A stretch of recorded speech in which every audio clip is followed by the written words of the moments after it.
The Hawaiian sky and ocean make a stunning backdrop for a wedding dress that gleams in the sunlight. The bride in that dress looks like she just stepped out of a fairy tale. But what if I told you that behind that adorable face is a woman who's more of a monster than a witch? I'm Sarah. I'm just your average homemaker in her late 50s. I have a daughter and a son, both of whom are now grown up and have families of their own. Feeling the empty nest syndrome, my husband Tyler and I are saving for a trip across America by me helping him out with his business. Tyler, who's almost 60, is the CEO of a construction company. He's the type of guy who wouldn't know what to do if he retired, so it looks like he'll be working beyond 60. We're a couple who need a common goal, otherwise we'd just get restless. But we've hit a little snag in our otherwise peaceful life. Hi, Mom! I was free, so I thought I'd drop by. Rachel... Despite her cheerful greeting, my mouth twitches involuntarily. Get it together, Sarah. My son's wife has come to visit. Hello, make yourself at home. We don't have much, but... Sure thing! Rachel walks in with a smile, snapping pictures of the living room and decor with her phone. Butter cookies? Can we have something more Instagram-worthy? I offer some cookies I received as a gift, and Rachel puffs out her cheeks in disapproval. Alright, super cute, super cute. I used to say, if you don't like it, don't eat it, to my daughter Emily when she was young and picky. If Rachel wasn't my son's wife, I swear I'd give her a piece of my mind. I apologize, but these are actually quite popular these days. Really? Well, I guess they look cute if you really look. Rachel picks up a cookie with her long white fingers and begins taking multiple pictures, adjusting the angles of plates and cups. As I watch her, I shove a cookie in my mouth to stop myself from saying what's on my mind. My eldest son Alex got married 6 months ago, and his bride Rachel, who's here right now. Alex met Rachel when he was a newbie doctor, and she was working at the front desk of a university hospital. The first time they met, I was surprised. She's tall and slender, has a small face but big, bright eyes. She's simply adorable. Who would have thought she'd want to marry Alex? Tyler, my husband, was equally amazed. Kids these days look like dolls. Alex was head over heels for Rachel. She has a vulnerable aura that just makes you want to protect her. Our daughter Emily, who was already married, was less impressed. Big bro, your taste in women is just... yikes. I scolded her for that comment, but now I kind of get what she meant. After getting married, Rachel started coming over to our house every week, alone, without Alex. You'd think she's just a sweet daughter-in-law who adores her mother-in-law, but I'm not so sure. She seems quite taken with our house. During our initial meet and greet, she couldn't stop gushing. Wow, this place is like something out of a movie. Our home may be 50 years old, but it's a spacious modern marvel, complete with a grand spiral staircase and curated artwork.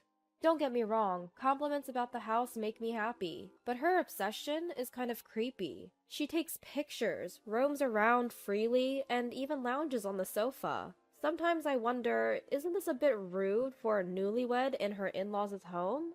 Is this how kids are these days? The young woman at Tyler's company seemed much more respectful, showing proper decorum even if it's just for show. I've considered talking to Rachel about her behavior, but the role of a mother-in-law is often one that's easily disliked, so I've been hesitant. Then one day, Tyler got home early and bumped into Rachel. Since Alex was on a night shift, the three of us ended up having dinner. With Tyler around, Rachel refrained from taking photos, and we had a peaceful meal. But then, over coffee, Rachel dropped a bombshell. Do you plan to leave this house to Alex? I nearly spat out my coffee at the blunt question. Unaware of her attachment to the house, Tyler looked puzzled. This house is meant to go to Emily. What? Rachel looked stunned, but quickly recovered. Aren't eldest sons usually the ones to inherit property? This is so unfair.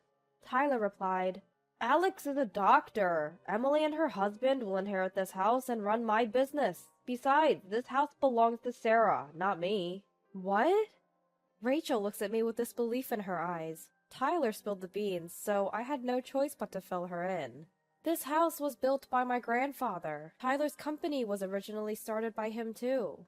You see, this house was built when my grandfather's construction business started to take off. It has elements of an open house design from that era, making it quite luxurious and modern. My dad inherited both the house and the company, but neither my sister nor I had an interest in construction. So I met Tyler at a party. He was the second son of a construction company we knew. We got married and he took over. Rachel still seems unhappy, pouting like a little child. But still, it's usually the first son who inherits everything, right? We've spent a good deal of money on Alex's private medical school education. He understands, so it's not a problem. Besides, this house serves as a place to entertain clients. But this house may be steel-framed, but it's old and needs a lot of maintenance. I'm sure Alex will build you a wonderful house that suits you both. Neither Tyler's reasoning nor my explanations seem to reach her. I want this house. I even told everyone that we're going to live here. Rachel brushes off our kindness and continues to insist. I finally lose my patience and raise my voice. Know your place and stop embarrassing yourself. This house and we aren't here for your vanity. This isn't your parents' house, it's your in-laws'. Understand? For the first time, Rachel is silenced by my reprimand. She clenches her lips and leaves without saying goodbye. I told you, Alex has no eye for women. The next day, Emily, after hearing the story, is quite angry. Well, he's always been a quiet, studious type, not really the kind to talk to girls much. But there were good girls around him too, right? Like Lily. And Lily. Yes, his only female friend is probably Lily. Lily is a childhood friend of Alex's who lives nearby. She's always looked out for Alex, who was a laid-back guy and an easy target for bullies. Even as adults, they're still in touch. Lily is tall, has sharp eyes, and is responsible, the complete opposite of Rachel. It would have been reassuring if you chose someone like Lily. Exactly. Emily eagerly agrees. But Lily has the right to choose too, and since Alex chose Rachel, we have to accept it. I just hope this incident makes her reflect a bit. Rachel is 24, the youngest sibling with two much older brothers. I'd always noticed that my son Alex's fiancée Rachel was the apple of her family's eye. That's why I tolerated her naive and slightly spoiled behavior. I hoped she'd grow and mature as she learned more about the world. I was quite forgiving in my own mind, or so I thought. But she turned out to be a monster beyond my imagination. Hi, Mom! 2 weeks after that incident, Rachel shows up unannounced on a weekday afternoon. With her is an unfamiliar man. I thought she came to apologize, but that didn't seem to be the case. Rachel? Who's this? Nice to meet you, Mrs. Johnson. I'm Davis, from Johnson & Associates. A man with an old-fashioned, side-parted hairstyle and black-framed glasses bows politely as he hands me his business card. It says Attorney Matthew Davis, under the name of the law firm Johnson & Associates. Attorney from Johnson & Associates, right? Why would an attorney visit my home? Actually, I heard from this young lady that your house is an illegal structure. As a lawyer, I can't ignore this. What? My house, an illegal structure? I heard it from Alex. I was so shocked that you were doing something wrong. Rachel chimes in, making a face like she can't bear it any longer. Uh-huh. Having no idea what I was talking about, I could only give a dumb reply. I have no clue what Alex told Rachel about this house. But one thing is certain, Rachel is likely misunderstanding Alex's words, and she's standing here with ill intentions. At this point, even my well of patience exploded. I wanted to treat Rachel with care because Alex chose her, but if she wants to pick a fight, bring it on. Excuse me, I'm a bit taken aback by your sudden visit with a lawyer. May I record this conversation? I want to review it thoroughly later. I asked the attorney, my voice trembling, as if I were frightened of being found guilty. Of course. The attorney nods condescendingly, so I pull out my smartphone and hit the record button. So, Mr. Davis, what should I do? If you're in violation of the law, face the penalties and promptly remodel your home. Remodel? Well, some people might think if it's against the law, just fix it, right? Then, please hand over the house to this young lady here. What? How did we get to this point? That's a huge leap in logic. I'm genuinely shocked. Why? I can't let someone who disrespects the law continue to live here. Someone pure of heart, like this young lady, should be the one to reside here. Mom, I'll make this house even better. Rachel grabs my hand with misty eyes, but with a smug face. Ah, okay. I see what's going on. In that case, please carry out these renovations. This is the consent form. I see. I skimmed through this so-called consent form. I get the renovations to fix violations part. It's vaguely worded, but okay. But installing a brand new kitchen, bathtub, and toilet? That's ridiculous. I can't help but mentally question it. The consent form seems to have been drafted over some internet research. But for a document written in such formal language, it's a mess. They're going to regret putting this together. I understand what you're getting at. So then. However, I'm not giving up this house. Why not? Rachel glares at me with a fierce expression. Her true colors are showing. Unfazed, I confidently reply, because this house isn't illegally built. Both of them let out stunned noises at the same time. What? Rachel starts to panic. But Alex said our family home is illegally built. I calmly respond, did he say if you were to build it now? Sure, if you were to build this house here now, it would be illegal. But did you know that houses built before the law was amended are classified as non-conforming existing buildings and are exempt? Exempt? The lawyer would know this, right? I abruptly shift the topic to the lawyer.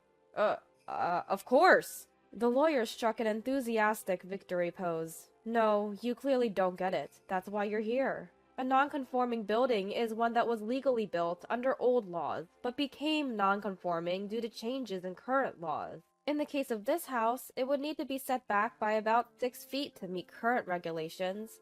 You do realize that because this is a non-conforming property, major renovations or remodeling are problematic, right? Yes! The lawyer nodded his head vigorously, like a bobblehead. If you knew that, then what was all that talk before? He's so clueless it's actually amusing, but I've got to set him straight. By the way, Mr. Davis, are you really a lawyer?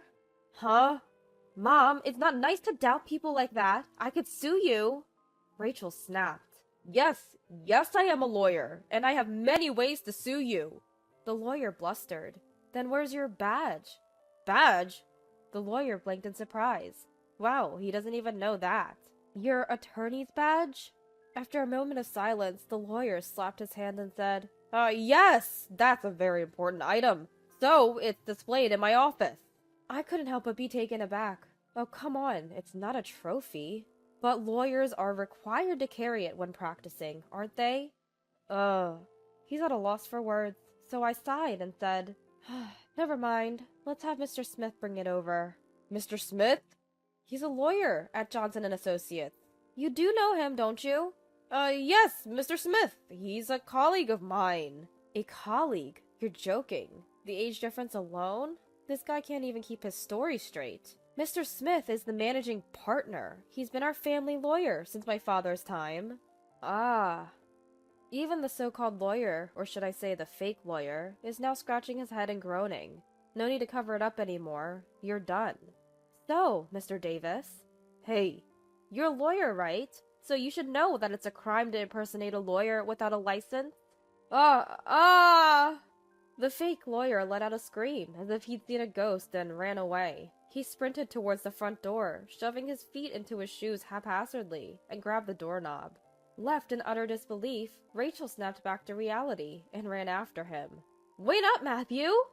Hey, Rachel! This is not what we agreed on! I said I'd help because you told me this was easy money! That's terrible, Matthew! You said leave it to me, didn't you? Their arguing voices trailed off as they got into a car in the parking lot. I eavesdropped through the intercom and even made a recording.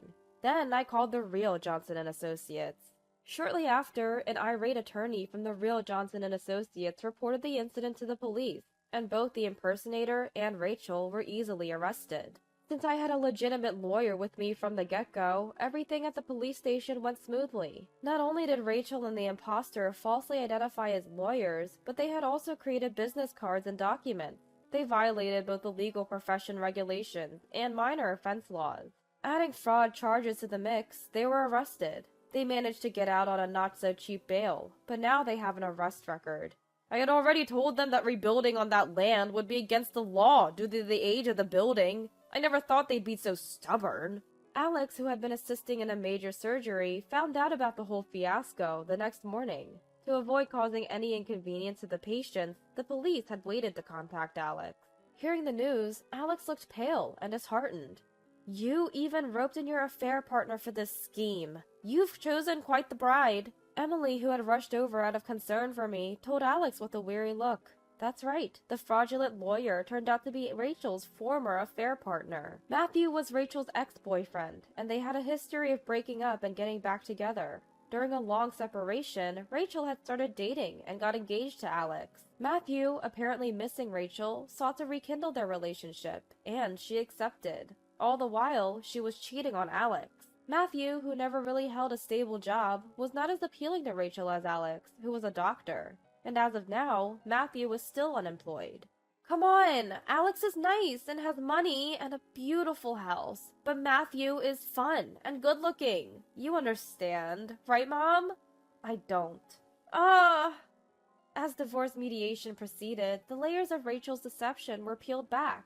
With every revelation, I felt like I was about to pass out. Alex, after hearing how things unfolded, initially struggled to accept the truth. And why wouldn't he? His beautiful princess was rotten on the inside. But even the love-struck Alex had his eyes opened when he realized that Rachel, whom he had thought to be fragile and worth protecting, was not only cheating on him, but also saw him as nothing more than a cash cow. It seemed that Rachel had also managed to burn through Alex's savings that he had amassed before their marriage. He firmly demanded not just alimony, but also a refund of the money she'd spent recklessly. Adding the bail money, the alimony for cheating, and the reimbursement for the spent cash, along with a civil lawsuit from me, the total cost came out to a sum that could buy a brand new luxury car. Rachel, her affair partner, and their parents were all pale as ghosts, pleading multiple times to reduce the sum or even reconcile. She even offered to completely break it off with the other guy as a compromise.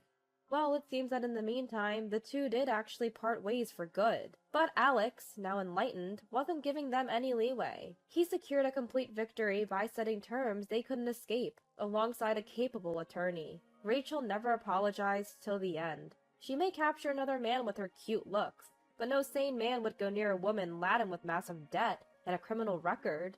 5 years later... What's with that weird laugh?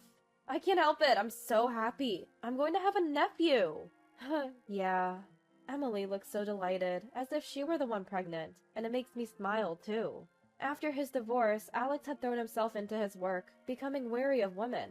I was worried about him, but if his work could save lives, then I thought that was good. And last year, Alex remarried. Now, his wife is carrying a new life in her womb. I can't believe Alex remarried and is even going to have a child. And the best part is, he's with Lily! Can't beat that!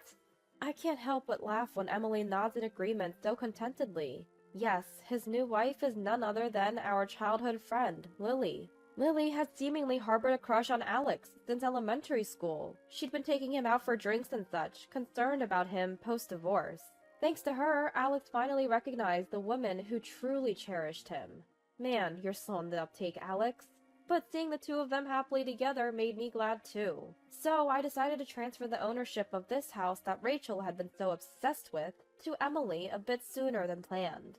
Tyler's back has been hurting, and the spiral staircase has been becoming a problem. Issues like these will only increase as we age. So we bought a single-story, conveniently located house to spend the rest of our lives. Of course, once Tyler's back is healed, we're even planning to go on a cross-country trip across the United States. Emily still hasn't decided whether she will maintain this house as is or renovate it. But the shape of the house really doesn't matter to me. What's most important is that wherever we live, our family is smiling.